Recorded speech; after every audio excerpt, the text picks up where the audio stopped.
There are 71 days between June 12th and August 22nd. So how much can change in 2 months? This is Marcelo using our light cat. And with the increasing prevalence of ASD within both the general population and the Hispanic community, culturally sensitive, informal, and formal social support interventions are necessary to promote the physical and psychological well-being of parents raising children with ASD. So we all want to express that we are supporting this Hispanic, I don't know if that's correct, Central and South American community, Spanish-speaking, with information and treatments to promote physical and psychological well-being, both the child and the parent. So I think this is a fundamental thing that we're doing. And this is the changes in the home situation questionnaire. And it's quite a bit of information here, but it is a very in-depth questionnaire. Let's just pull it down.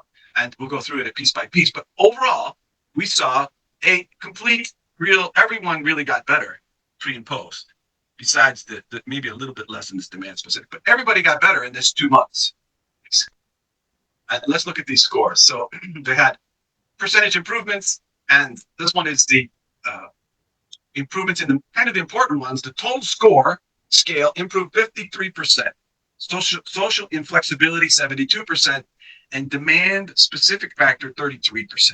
So this is the core measurements, the things that you want to look at. The total score provides an overall assessment of the participants' difficulties in home situations. A significant decrease in the score would indicate general improvements, and this is a 53% improvement.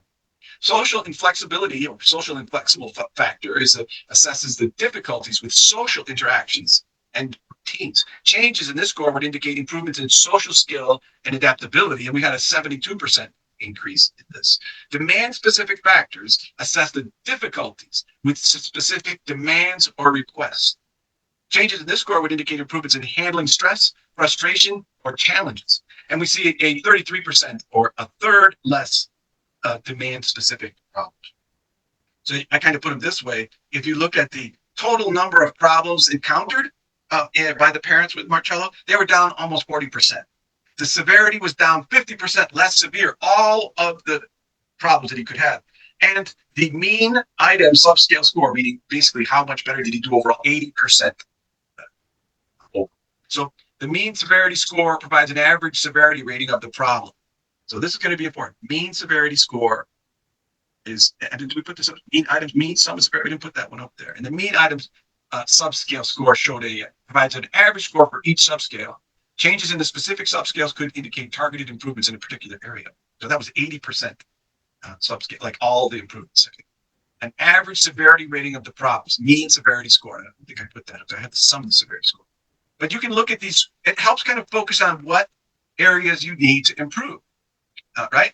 So, for example, if the primary goal is to improve social skills, then we would want to see the social inflexible factor might be the most relevant to reduce the stress in the family. The total scale score, which we have in the other one there, might be important if working with young children, and changes in the demand-specific factors might be particularly relevant as young children often struggle with following routines or adapting to new situations or being given a command. So kind of helps you put together your situation. So just to break this down, the social inflexible factor shows the degree to which a child with autism exhibits rigid and or inflexible behaviors in social situations. The factor is composed of 14 items, such as resistance to change, difficulty adapting to changes in routines or activity, insistence on sameness, difficulty tolerating deviation from their preferred way of doing things, overly focused interest, excessive preoccupation with narrow topics or activities, difficulty understanding social clues, challenges in interpreting nonverbal communications for social situations. These are the socially inflexible factors, or social inflexible factors. And this went up by 72%. I can see that would be great. And here's what we looked at. We saw that I have to change this back, but when he has to use the telephone, when his father's around, that got better. When there was people at the house, that got better. That was the same. When he has to change his activities from one to the other, that really improved. And when he has to change his daily routine, that really improved. And when he had to date an appointment or something, that went away also. So a significant improvement in socially inflexible or improvement in social flexibility, we can say.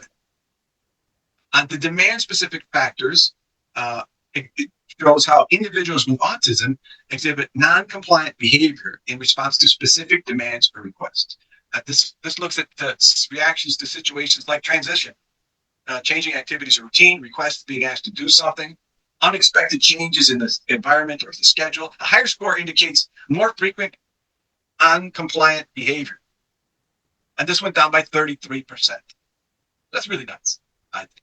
And same thing, they sort of kind of went down. Everybody went down, but these stayed the same, these stayed the same. But look at this. Preparing for school is the highest stress that we have. But with all the other stresses going down, maybe we can focus on the steps needed, more energy into preparing for school so that we can have some routine and some takeoff, so it's not a bumpy, landing or takeoff, if you will. So you can see the areas that got better when he's bathing is about the same. When he has to use the bathroom, got much better. When he has to, brush his teeth is okay. So, but we can focus on these things. And so these things are variable.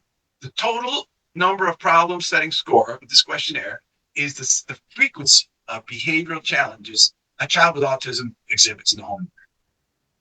The number of this score is derived by counting the number of situations where the child displays problematic behavior such as non-compliance, aggression, or tantrums. The higher score indicates more frequent occurrence of these behaviors, while a lower score suggests fewer challenges. And this went down by 36%, which is pretty good. So everything did well. The mean severity score is right here. Mean severity score. It's going to be important as we move forward here. So the mean item subscale score is the average level of behavioral difficulties, the average level by individual with autism. This score is derived from the questions that assess how often and to what extent individuals with ASD exhibit challenging behavior like non-compliance, aggression, self-injury, property damage, inappropriate social behavior. A higher mean item subscale score indicates a greater level of behavioral challenges, while a lower score suggests fewer difficulties. This metric can be a valuable tool for clinicians and research to assess the severity of these problems and to monitor effectiveness of interventions aimed at improving their behavior. This mean item subscale score improved by 80%. Mean item subscale. I think that's the correct number. Maybe I'll double check that number. But the sum of the severity score indicates the higher the sum of the severity scores, the greater the level of behavioral challenges. And we see this one went down by 53%. Okay.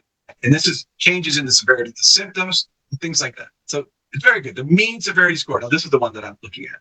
This is important because Palante uses the same score. So it is calculated by summing the severity scores of each problem and then dividing them by the total number of problem situations. A higher mean severity score indicates more severe behavioral challenges, while a lower score suggests milder difficulties. This is measured to track the changes in behavior over time, measure the effectiveness of interventions and treatments. And this went down by 53%. Half of his severity of his home situations were reduced.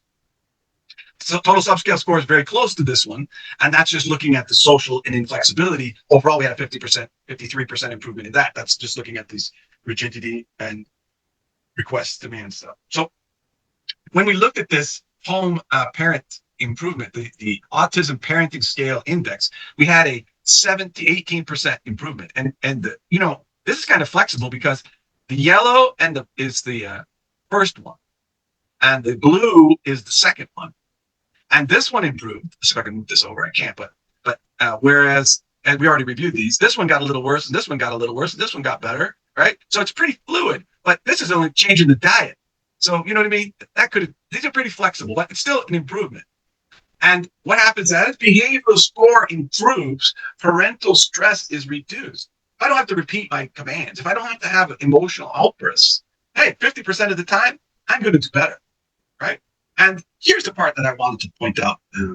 In Palante's work, he used the same scale in this one here. So let me just show you that he used the same scales.